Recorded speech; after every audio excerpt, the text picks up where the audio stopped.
نحمدہ ونصلی علی رسولہ الکریم اما بعد السلام علیکم ورحمۃ اللہ وبرکاتہ۔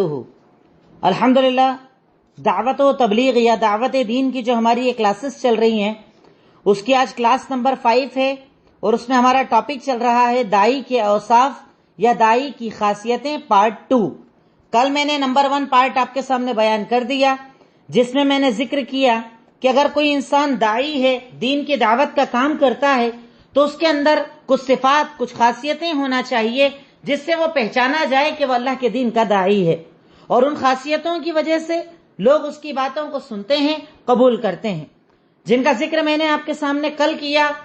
اس میں نے بتایا نمبر 1 اخلاص، نمبر 2 جو بولے اس پر خود عمل کرے، نمبر 3 علم کا ہونا، نمبر 4 صبر، نمبر 5 شکر، نمبر 6 اسٹیپ بائی اسٹیپ دعوت دینا، نمبر 7 اچھا انداز۔ یہ 7 باتیں میں نے آپ کے سامنے کل بیان کی تھی۔ آج پوائنٹ نمبر 8، داعی وہ داعی کامیاب داعی ہے یا وہ داعی اللہ تعالیٰ کی نظر میں بہتر ہے کہ جس کے دعوت کے اندر، وہ جس کو دعوت دے رہا ہے، جس کو اردو کے اندر مدعو کہا جاتا ہے، مدعو کی بھلائی وہ چاہتا ہو، مدعو کی بھلائی چاہتا ہو۔ یعنی اگر میں دعوت کا کام کر رہا ہوں تو میری دعوت کا مقصد، میرے دین پہنچانے کا مقصد یہ ہونا چاہیے مدعو کی خیر خواہی، مدعو کی بھلائی، جس کو دعوت دی جا رہی ہے اس کی بھلائی میرا مقصد ہونا چاہیے۔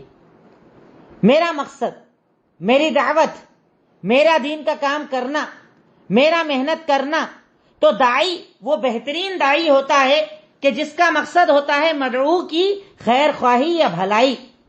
میں دعوت اس لیے دے رہا ہوں کہ جس کو میں دعوت دے رہا ہوں وہ جنتی بن جائے، جہنم سے بچ جائے، اللہ کی رضا پر آ جائے، عذاب قبر اور عذاب جہنم سے محفوظ ہو جائے۔ یہ میری دعوت کا مقصد ہونا چاہیے کہ میں سامنے والے کی خیر خواہی چاہوں، اس کی بھلائی چاہوں، جیسا کہ میرے اور آپ کے نبی سورہ کہف آیت نمبر 6 اللہ تعالیٰ ارشاد فرماتا ہے فَلَعَلَّكَ بَاخِعٌ نَفْسَكَ عَلَىٰ آثَارِهِمْ إِن لَّمْ يُؤْمِنُوا بِهَٰذَا الْحَدِيثِ آسَفًا، کہ اللہ کے نبی صلی اللہ علیہ وسلم آپ ان کفار مکہ کے پیچھے اتنے پریشان ہوتے ہیں دعوت دے کر، ایسا لگتا ہے کہ اگر یہ ایمان نہ لائیں گے تو آپ اپنے آپ کو ہلاک اور برباد کر لیں گے۔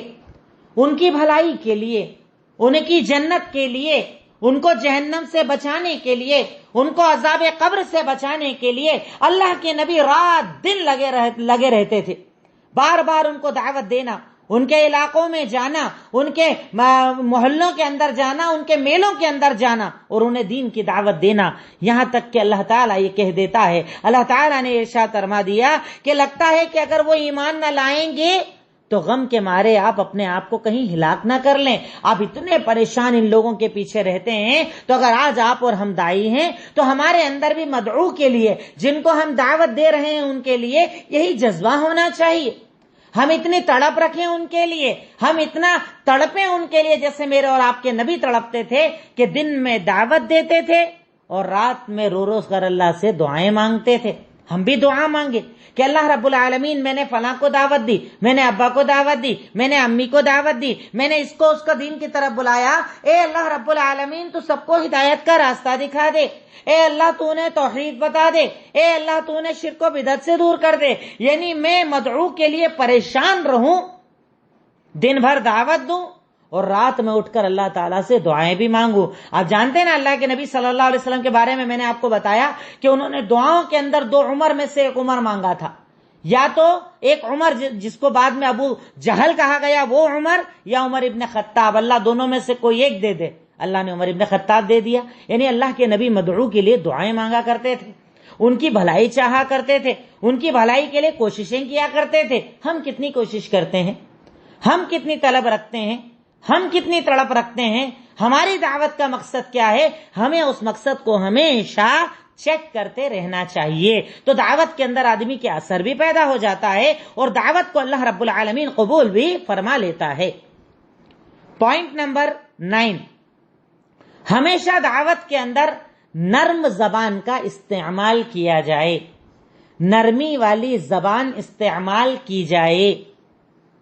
جب آپ کسی سے بات کریں، جب آپ کسی کو دعوت دیں، چاہے ایک آدمی سامنے شرک کر رہا ہے، کھلا شرک کر رہا ہے تب بھی، ایک آدمی بدعت کر رہا ہے، کھلی بدعت کر رہا ہے تب بھی، ایک آدمی آپ کے سامنے گناہوں کے اندر ملوث ہے تب بھی، ہر حال کے اندر ایک مومن وہ، ایک داعی وہ، اللہ تعالیٰ کو راضی کرنے والا وہ، کہ اس حال کے اندر بھی اس کی زبان کے اندر سختی نہ آئے، وہ نرمی والی زبان استعمال کرے، وہ نرمی کے ساتھ بات چیت کرے، وہ نرمی کے ساتھ اللہ تعالیٰ کو راضی کرنے کی کوشش کرے اور بندوں کو دعوت دے، جیسا کہ میرے اور آپ کے نبی کے بارے میں اللہ تعالیٰ قرآن کریم سورہ آل عمران آیت نمبر 159 کے اندر ارشاد فرماتا ہے، وَلَوْ كُنْتَ فَظًّا غَلِيظَ الْقَلْبِ لَانفَضُّوا مِنْ حَوْلِكَ، اے سید المرسلین، اگر آپ کی زبان کے اندر سختی ہوتی اور آپ کا دل سخت ہوتا تو یہ جو آپ کے آس پاس بھیڑ نظر آ رہی نا، یہ سارے نظر نہ آتے۔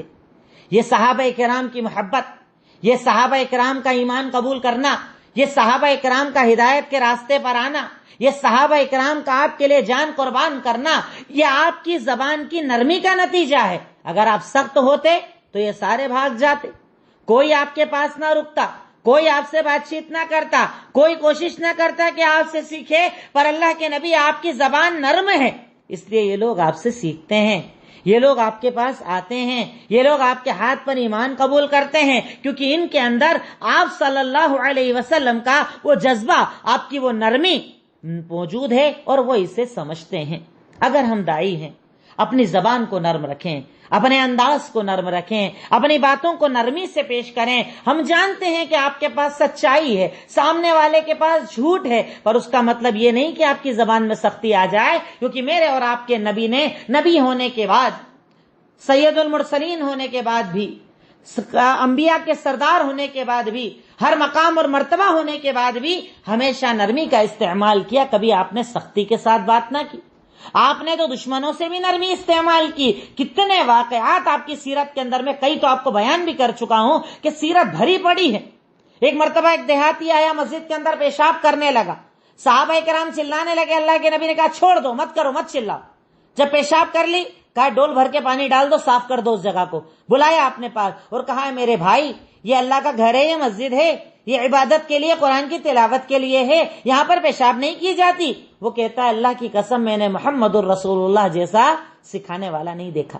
زبان نرم، انداز نرم، بات چیت نرم، کبھی کسی پر سختی نہ کرنے والے، یہ میرے اور آپ کے نبی محمد الرسول اللہ صلی اللہ علیہ وسلم تھے، اور ہم انہی کے تو امتی ہیں نا، انہی سے تو محبت کے دعوے دار ہیں نا، ان کے جیسی زندگی بنانا ہم بھی چاہتے ہیں نا۔ اور خاص طور پر ہم جب دعوت کے راستے میں، دین پھیلانے کے راستے میں، دین کی دعوت دینے کے راستے میں ہیں، تو ہم زبان کا بہت زیادہ خیال رکھیں، جو لوگ رکھتے نہیں ہیں۔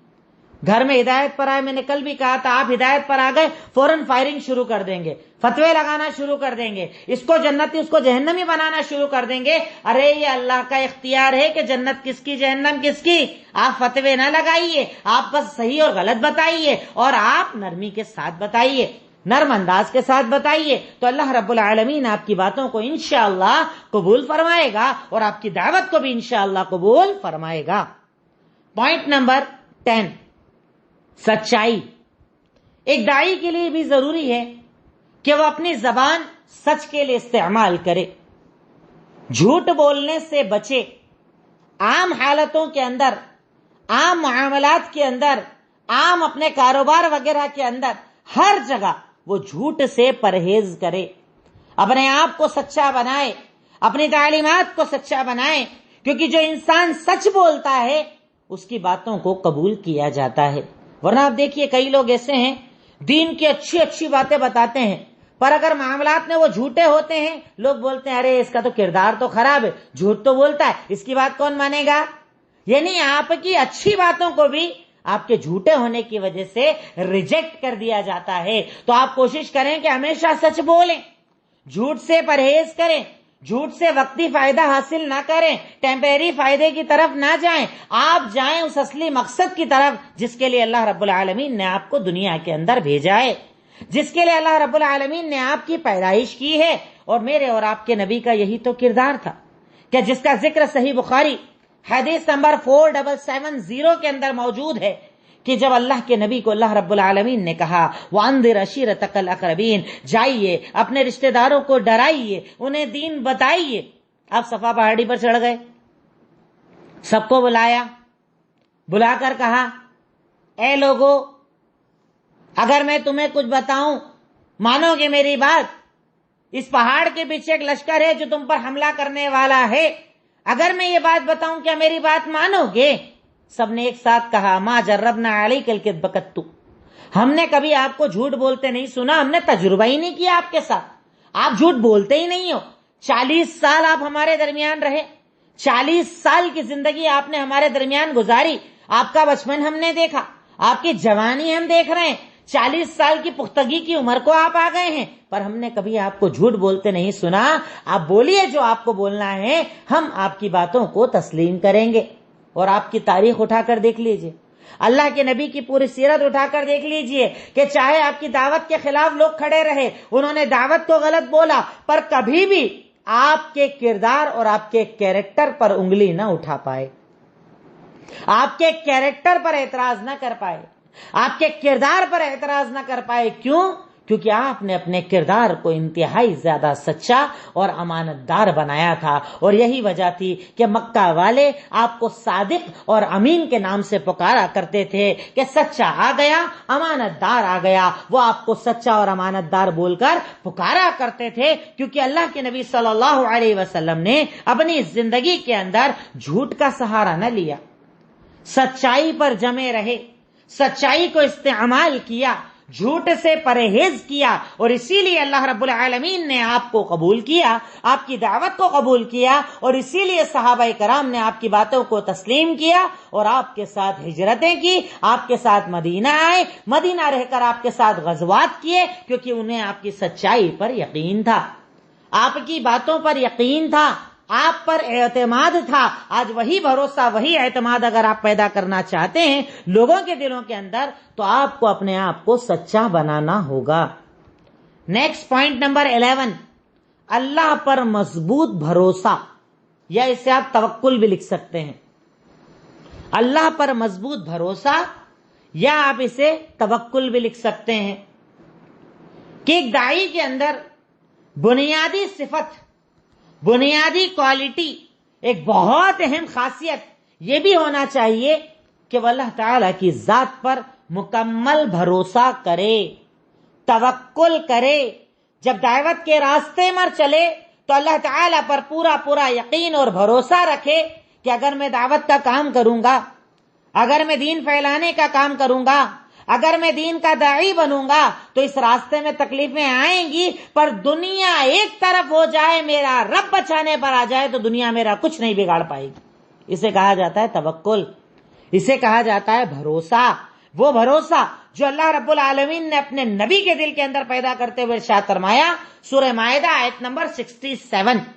اللہ تعالیٰ نے جب آپ کو تبلیغ دین کا حکم دیا، دین پھیلانے کا حکم دیا، تو ارشاد فرمایا یا ایھا الرسول بلغ ما انزل الیک من ربک، اے رسول سنیے، اللہ تعالیٰ نے جو آپ پر دین نازل کیا ہے اسے لوگوں تک پہنچا دیجئے. اور اس کے بعد اینڈ میں آپ کو یہ بتایا کہ سنیے آپ توکل کیسے کیجئے. کہا واللہ یعصمک من الناس، آپ اللہ کی ذات پر بھروسہ کیجئے، آپ اللہ پر توکل کیجئے. کیوں؟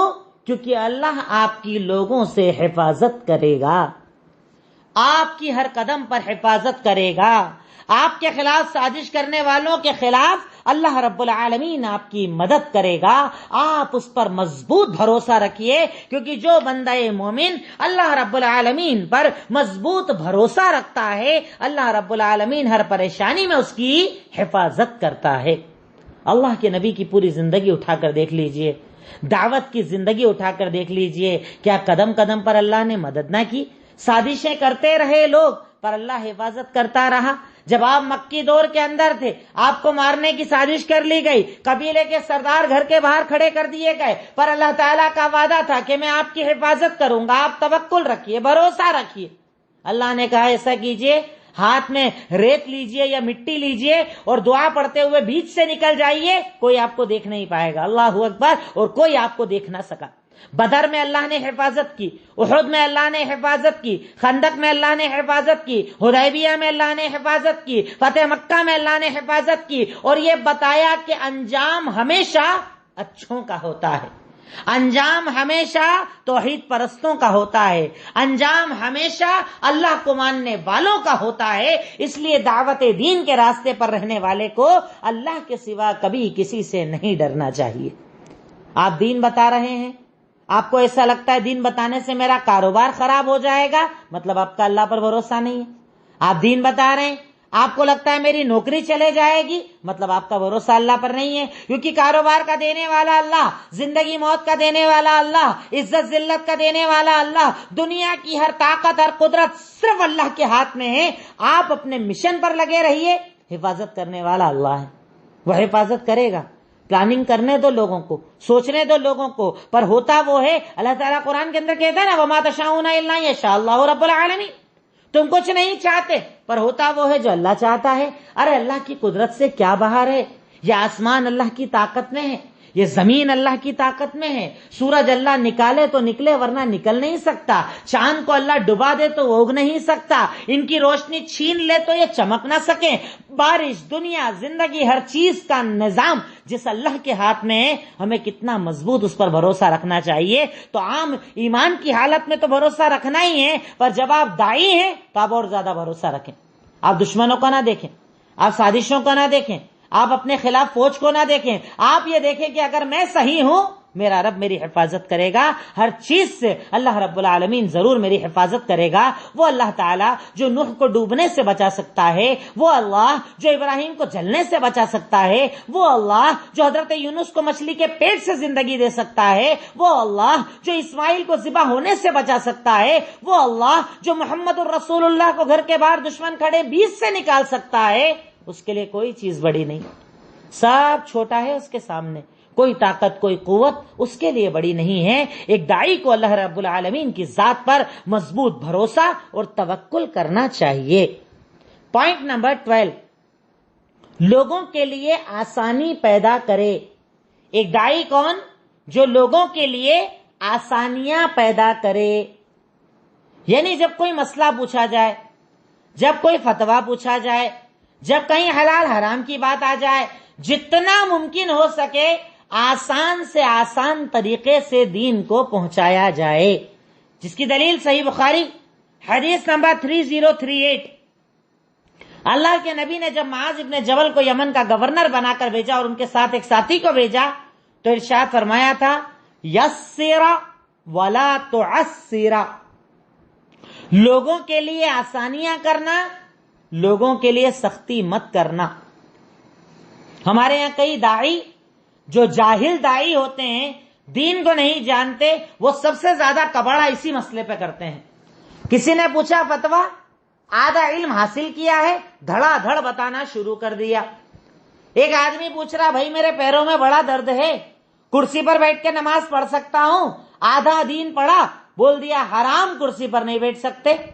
اگر وہ دین کو پورا پڑھتا تو اسے پتا چلتا کہ دین نام ہے آسانی کا، شریعت نام ہے آسانی کا۔ میرے اور آپ کے نبی نے ارشاد فرمایا ہے کہ تو نماز کھڑے ہو کر پڑھ، اگر پڑھنے کی طاقت نہ ہو کھڑے ہو کر بیٹھ کر پڑھ، بیٹھ کر پڑھنے کی طاقت نہ ہو لیٹ کر پڑھ۔ ارے دین تو آسانی کا نام ہے، شریعت تو آسانی کا نام ہے، شریعت نے تو ہر جگہ آسانیوں کو رکھا ہے۔ روزہ رکھیے، سب کو حکم ہے، ایسی بیماری کے ٹھیک ہونے کی امید نہیں، اپنے بدلے مسکین کو کھانا کھلا دیجئے، سفر میں ہے قصر نماز پڑھ لیجئے، پانی نہیں ہے تیمم کر لیجئے۔ ارے پورا دین آسانیوں سے بھرا پڑا ہے، پر ہمارے کچھ جاہل داعی دین کی آسانیاں لوگوں کو بتاتے نہیں ہیں، دین کی آسانیاں لوگوں کو نہیں بتاتے، اور اس چکر کے اندر لوگ سختیوں کی وجہ سے دین سے دور ہو جاتے ہیں۔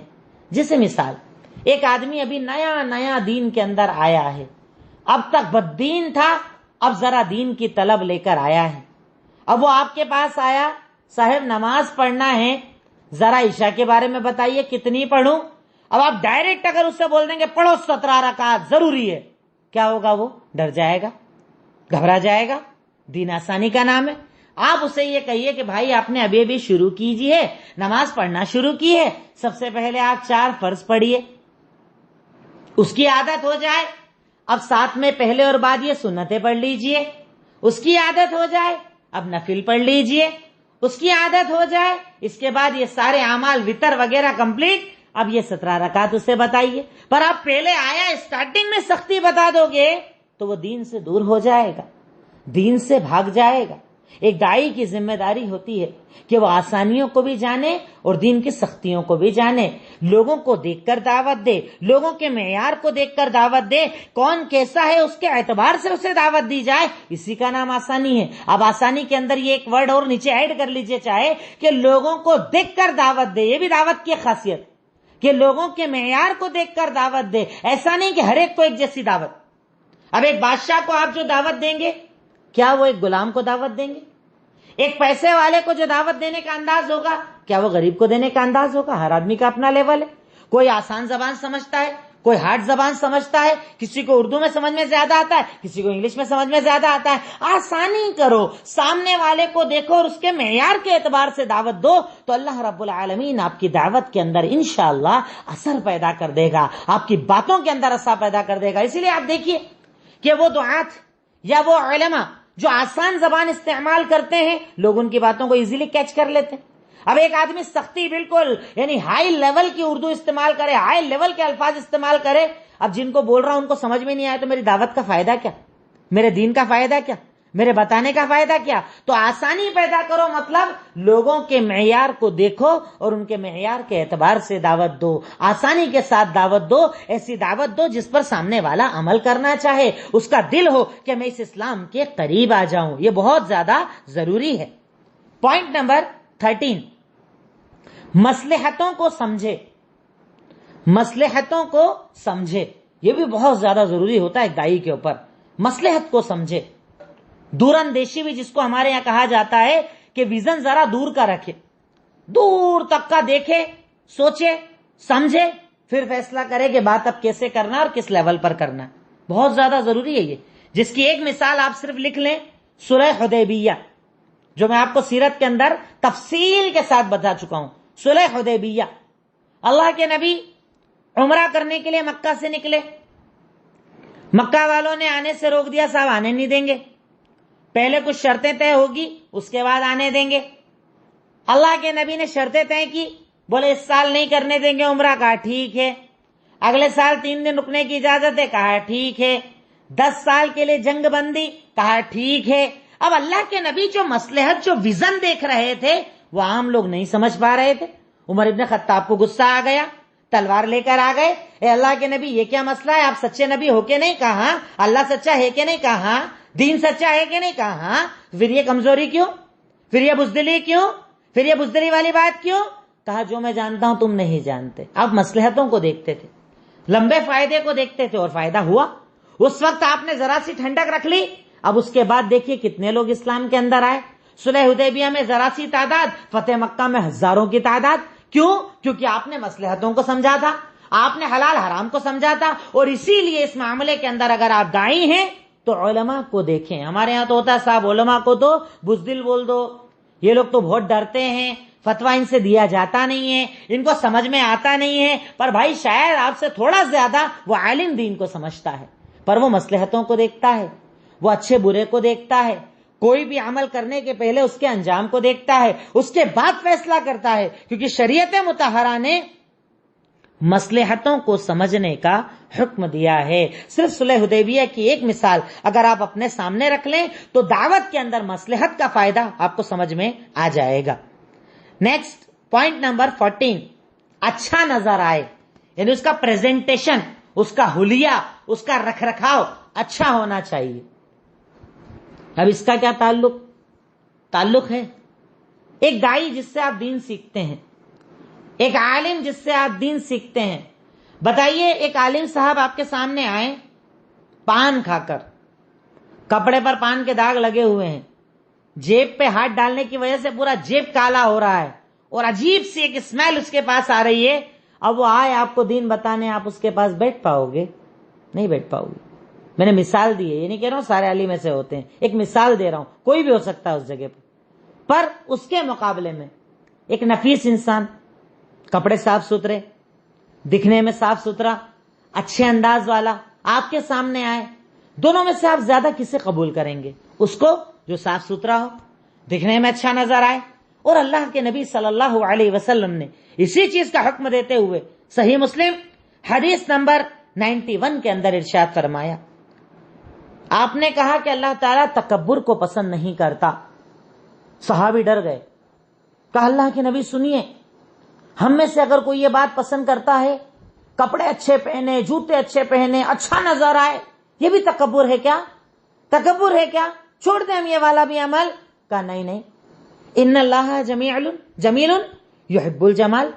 ارے اللہ تعالیٰ خوبصورت ہے اور خوبصورتی کو پسند کرتا ہے. اور دوسری حدیث میں کہا کہ اللہ تعالیٰ جب کسی بندے کو نعمت دیتا ہے نا تو اس کا اثر بھی دیکھنا چاہتا ہے کہ اللہ نے اگر نعمت دی ہے، ٹھیک ہے بھائی، چاہے 3 جوڑ کپڑے دیے ہیں، آپ دھو کر پہن سکتے ہو، صاف ستھرے پہن سکتے ہو. ارے آپ دعوت دینے آئے ہو، اتنا پاکیزہ دین لے کر آئے ہو اور خود گندے بن کر آئے ہو، کیسے کوئی آپ کے قریب آئے گا؟ کیسے آپ کی بات قبول کرے گا؟ کیا میرے اور آپ کے نبی نے اچھے کپڑے نہیں پہنے؟ ارے میں بتا چکا ہوں، سرخ جوڑا تھا آپ کے پاس، کبھی کچھ الگ الگ لباس پہنتے تھے آپ. ہاں ٹھیک ہے، اسراف سے بچیے، فضول خرچی سے بچیے، حد سے زیادہ تجاوز مت کیجیے، پر آپ کا پریزنٹیشن خوبصورت ہونا چاہیے، آپ کو اچھا دکھنا چاہیے، تاکہ جب آپ کسی سے بات کریں، جیسے ایک بہن ہے، بہنوں کو دعوت دینے جا رہی ہے، اب اگر وہ اچھی نظر آئے، اس کا رکھ رکھاو اچھا ہو، کپڑے اچھے ہوں، لوگ اس کے قریب آئیں گے. ایک بھائی ہے، بھائیوں میں دعوت دینے گیا ہے، اچھا نظر آئے، لوگ اس کے قریب آئیں گے، اٹریکشن ہوگا. اور اگر برا نظر آئے، گندا نظر آئے، بدبو آئے، لوگ اس سے دور بھاگ جائیں گے. چاہے باتیں کتنی اچھی کرے، چاہے دعوت کتنی اچھی دے، چاہے دین کتنا اچھا بتائے، پر ایک داعی کے لیے ضروری ہے کہ اس کا ظاہر، یعنی پہلے میں اوپر تو بتا چکا ہوں کہ باطن خوبصورت ہونا چاہیے، اندر سے خوبصورت ہونا چاہیے، پر صرف اندر کی خوبصورتی کافی نہیں، اسے باہر سے بھی خوبصورت دکھنا چاہیے، صاف ستھرے انداز میں رہنا چاہیے، اچھا لباس استعمال کرنا چاہیے. یہ برائی نہیں ہے، یہ تقوی کے خلاف نہیں ہے، یہ دین کے خلاف نہیں ہے، اس کا استعمال بھی ایک داعی کو بہت زیادہ کرنا چاہیے. اس کے بعد پوائنٹ نمبر 15، ایک داعی کو رحیم بھی ہونا چاہیے. رحیم، یا آپ اس کو چاہیں تو لکھ لیں معاف کرنے والا. رحیم، یا ساتھ میں لکھ لیں معاف کرنے والا. یعنی اگر آپ دعوت دے رہے ہیں، آپ دعوت دینے گئے، کسی نے آپ کو برا بول دیا، اب آپ لگے اس کے ریپلائی میں اس کو پھٹافٹ جواب دینے، سارا کام ختم، ساری دعوت ختم، سارا دین ختم. آپ کو اس کے لیول پر نہیں جانا. اور میں اکثر اس میں ایک بات کہتا ہوں، ایک ہوتا ہے جاہل، ایک ہوتا ہے عالم. جاہل وہ جو آپ سے بحث کر رہا ہے، مناظرے کر رہا ہے، بدتمیزی کر رہا ہے، الٹا سیدھا بول رہا ہے، وہ جب تک جاہل ہے جب تک آپ اس کا ریپلائی نہیں دیتے. پر جس دن آپ اس جیسے جاہل بن کر اس کا ریپلائی دینے لگ جاؤ، اس دن دونوں کا لیول ایک ہو جاتا ہے. اور اس دن جانتے ہیں نقصان کب ہوتا ہے؟ نقصان تب ہوتا ہے کہ کچھ لوگ آپ کو بولتے نہیں پر آپ کو دیکھتے ہیں کہ ارے یہ اتنا برا بول رہا ہے، پر فلاں دین کی اتنی بات کرنے والا وہ کیا ریپلائی کر رہا ہے. وہ جب دیکھتے ہیں کہ یار کوئی ریپلائی نہیں کر رہا تو وہ آپ کی بات کو قبول کرتے ہیں، پر جب دیکھتے ہیں ارے یہ تو جاہل کے ساتھ جاہل بن جاتا ہے، وہ آپ کی باتوں کو قبول کرنا چھوڑ دیتے ہیں. تو اس لیے ایک داعی کو ہمیشہ رحیم اور لوگوں کو معاف کرنے والا بننا چاہیے، جس کے بارے میں اللہ تعالیٰ سورہ توبہ آیت نمبر 128 کے اندر ارشاد فرماتا ہے کہ فَبِمَا رَحْمَةً مِّنَ اللَّهِ لِنْتَ لَهُمْ وَلَوْ كُنْتَ فَظًّا غَلِيظَ الْعَفْوِ. یہ آیت تو اوپر بتا چکا ہوں میں آپ کو. اب دوسری آیت سورہ توبہ آیت نمبر 128 جس میں اللہ تعالیٰ نے ارشاد فرمایا کہ تمہارے اوپر ہے مومنو، تم لوگ بڑے خوش ہو جاؤ کہ اللہ تعالیٰ نے تمہارے اوپر ایک ایسے نبی کو نبی بنا کر بھیجا ہے، عزیز علیہ ما عنتم، اگر تمہیں کوئی تکلیف پہنچ جائے تو تم سے زیادہ وہ پریشان ہو جاتے ہیں. حریص علیکم، تم پر بہت زیادہ لالچ کرتے ہیں. بالمؤمنین رؤوف الرحیم، اور مومنوں کے ساتھ بڑے رحیم، بڑے نرم، بڑے رؤوف ہیں، بڑا معاف کرتے ہیں، بدلہ ہی نہیں لیتے ہیں، چھوڑتے جاتے ہیں. جاہل جب بات کرے تو سلام کر کے آگے بڑھ جاتے ہیں. یہ کردار ہے محمد الرسول اللہ کا، اور یہی کردار ان کے ماننے والوں کے دل میں پیدا ہونا چاہیے. ہمیں اپنے اندر یہی کردار پیدا کرنا چاہیے، ہمیں اپنے اندر یہی صلاحیت پیدا کرنا چاہیے کہ ہم اپنے آپ کو اتنا بہتر بنائیں، ہم اپنے آپ کو اتنا اچھا بنائیں، ہم اپنے اندر اتنی نرمی اور اتنی معافی کا جذبہ لے کر آئیں کہ ہمارے جذبے کی وجہ سے لوگ اسلام کے اندر آ جائیں، لوگ اسلام کی اچھائی سمجھ لیں، لوگ اسلام کی سچائی سمجھ لیں، لوگ ہماری باتوں کو قبول کرنے والے بن جائیں۔ تو اس کے لیے ضروری ہے کہ ہم لوگ اپنے اندر نرمی لے کر آئیں اور لوگوں کو معاف کرنے کا جذبہ اپنے اندر رکھیں، جیسے میرے اور آپ کے نبی کی ساری زندگی بھری پڑی ہے اسی رحمت سے، اسی لوگوں کو معاف کرنے سے۔ اس کی مثالیں چاہیں تو خود آپ لکھ سکتے ہیں، ڈھیروں مثالیں سیرت کے اندر سے آپ نکال سکتے ہیں۔ پوائنٹ نمبر 16، تواضع، جھکاؤ، انکساری، خاکساری، جو ورڈ چاہیں آپ لکھ سکتے ہیں۔ تواضع، جھکاؤ، انکساری، خاکساری، اب چاہے جو ورڈ اس کے اندر لکھ سکتے ہیں، اور اس کے اندر بھی صرف اتنا مثال کے طور پر لکھ لیجئے، محمد الرسول اللہ کا کردار، محمد الرسول اللہ کا کردار، سید الانبیاء، سید البشر، انبیاء کے سردار، ہر فضیلت کو جانے والے، حوض کوثر سے جام پلانے والے، جنت میں مقام محمود کو جانے والے، اتنی ساری فضیلتوں والے، پر جھکاؤ کتنا تھا؟ عام لوگوں میں عام لوگوں جیسا بن جانا، بچوں میں بچہ بن جانا، بڑوں میں بڑا بن جانا، ہنسنا بولنا، گھر کے کام کرنا، بیویوں کا خیال رکھنا، سب گھر والوں کا خیال رکھنا، سب میں سب جیسا بن جانا، ڈھل جانا، اپنے آپ کو الگ نہ دکھانا، اپنے آپ کو لوگوں کے درمیان اونچا نہ دکھانا، ہمیشہ لوگوں میں لوگوں جیسے رہے، یہ تواضع تھا میرے اور آپ کے نبی محمد الرسول اللہ صلی اللہ علیہ وسلم کا، اور اسی وجہ سے لوگ آپ سے محبت کرتے تھے، آپ کے کردار سے محبت کرتے تھے، اور آپ کو پسند فرماتے تھے، اور آپ کی باتوں کو پسند فرماتے تھے۔ تواضع یہ بہت ضروری ہے ایک داعی کے اندر، جھکاؤ یہ بہت ضروری ہے ایک داعی کے اندر، کہ وہ اپنے کردار کے اندر جھکاؤ لے کر آئے، وہ اپنے کردار کے اندر انتہائی زیادہ جھکنے کا جذبہ لے کر آئے، کیونکہ اللہ رب العالمین اسی بنیاد پر آپ کی دعوت کے اندر اثر پیدا کرتا ہے۔ اگر آپ متکبر ہیں، آپ کو اپنے علم پر تکبر ہے، آپ کو اپنی تقریر پر تکبر ہے، آپ کو چاہنے والوں پر تکبر ہے، تو بہت جلد وہ وقت آتا ہے جب اللہ ایسے تکبر کرنے والوں کو ضائع اور برباد کر کے رکھ دیتا ہے۔ اس لیے اپنے آپ کو متکبر نہیں، اپنے آپ کو جھکنے والا بنائیے۔ اس کے بعد پوائنٹ نمبر 17، حکمت، یہ بہت اہم چیز ہے، یہ بھی حکمت۔ حکمت ایک داعی کے لیے بہت زیادہ ضروری ہوتی ہے، جس کا ذکر اللہ تعالی سورہ نحل آیت نمبر 125 کے اندر کرتے ہوئے ارشاد فرماتا ہے، ادعو الی سبیل ربک بالحکمت والموعظۃ الحسنہ، کہ آپ اللہ کے دین کی طرف لوگوں کو بلائیے حکمت کے ساتھ۔ حکمت کسے کہا جاتا ہے؟ حکمت کہا جاتا ہے کون سی بات کہاں اور کب بولنی ہے، یہ آپ کو پتا ہونا چاہیے۔ کون سی بات کب اور کہاں بولنی ہے، یہ آپ کو پتا ہونا چاہیے۔ یہ بنیاد ہے دعوت کی، یہ بنیاد ہے آپ کی باتوں کی قبولیت کی۔ آپ کی باتوں کو کبھی بھی کوئی بھی تبھی قبول کرے گا جب آپ کو یہ پتا ہوگا کہ کب کہاں کیا بولنا۔ ہمارے دیکھیے گا نیا نیا جنون اور جذبہ جب دعوت کا آتا ہے، جذبہ بالکل جوش آ گیا ہے کہ آج دعوت کا کام کرنا ہے، دہ محفل میں چالو، ارے تمہارے یہاں تو یہ سب غلط ہوتا ہے، ارے تمہارے گھر ہم لوگ پرسوں آئے تھے، تمہارے یہاں وہ سب باندھا تھا غلط ہے، وہ کہیں بھی شروع ہو جائیں گے۔ حکمت نہیں سمجھتے، انداز نہیں سمجھتے، کب کہاں کیا بات بولنا نہیں سمجھتے۔ جبکہ آپ اسٹیٹس دیکھو تو ان کے اسٹیٹس پر لکھا ہوا ہوتا ہے کہ انسان کو بولنا تو 3 سال کی عمر میں آ جاتا ہے، پر کب کہاں کیا بولنا بڑھاپے تک نہیں آتا۔ اسٹیٹس بھی لگاتے پر خود کو نہیں پتا ہے کب کہاں کیا بولنا۔ حکمت اسی کا نام، کہ آپ کو یہ پتا ہو کون سی بات کب اور کہاں اور کیسے بولی جاتی ہے۔ اگر نہیں پتا، اس کا مطلب آپ کو دعوت دینا نہیں آتا، آپ کی دعوت قبول نہیں کی جائے گی۔ اور آپ دیکھیے اسی لیے کئی ایسے لوگ جو دعوت دیتے ہیں، بہترین انداز بھی ہے، اچھا بولتے بھی ہیں، دلیلیں بھی یاد ہے، پر کہیں بھی کسی بھی جگہ کچھ بھی بول دیتے ہیں، اس وجہ سے لوگ ان سے نفرتیں کرتے ہیں، ان کی باتیں قبول نہیں کرتے ہیں، ان کی باتوں کو تسلیم نہیں کرتے ہیں۔ جس کی صرف ایک مثال آپ اپنے سامنے رکھ لیجئے، صحیح بخاری حدیث نمبر 1586، صحیح بخاری حدیث نمبر 1586. آپ نے کعبہ کی تصویر کو تو یقیناً دیکھا ہوگا. کعبہ جو آج ہمارے سامنے ہے وہ کیسا بنا ہوا ہے؟ اسکوائر شیپ کے اندر، جبکہ کعبہ اصل میں ایسا نہیں ہے. جب حضرت ابراہیم نے بنایا تھا تو کعبہ اسکوائر شیپ میں نہیں بنایا تھا.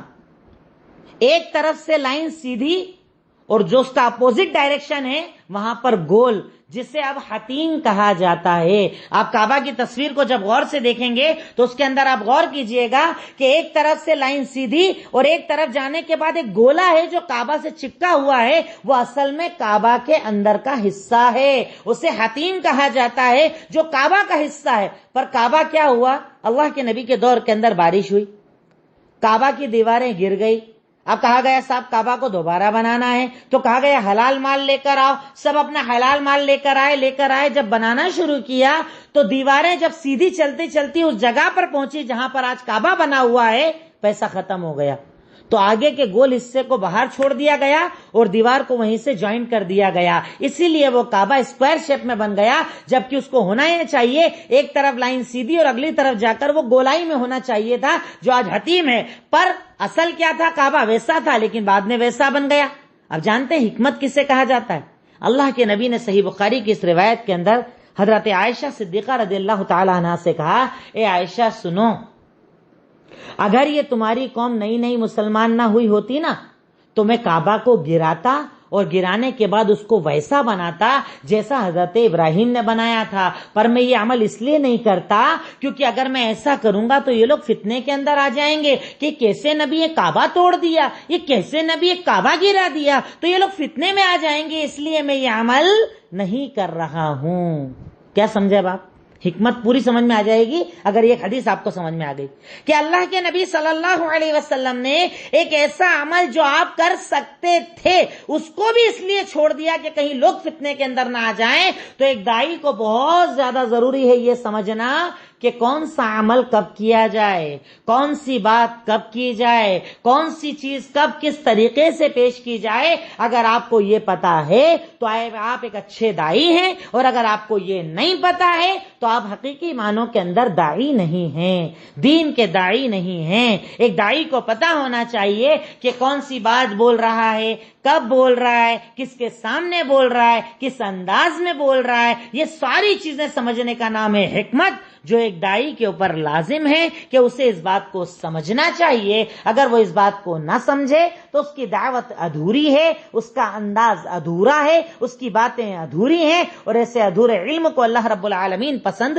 نہیں فرماتا ہے. تو اس چیز پر ہمیشہ ایک داعی کو غور کرنا چاہیے، سوچنا چاہیے، فکر کرنا چاہیے، تاکہ اس کی زندگی کے اندر تبدیلیاں آ جائے اور اس کے دین کو، اس کی راتوں کو اللہ رب العالمین دین کے لیے قبول فرما لے. اس پر آج ہمارا یہ ٹاپک مکمل ہوا. جو موٹی موٹی چیزیں لگتی تھی مجھے، میں نے جمع کی اور آپ کے سامنے بتائی. اللہ رب العالمین ان تمام باتوں پر ہمیں کہنے سننے سے زیادہ عمل کرنے کی توفیق عطا فرمائے. وآخر دعوانا ان الحمدللہ رب العالمین. السلام علیکم ورحمۃ اللہ وبرکاتہ.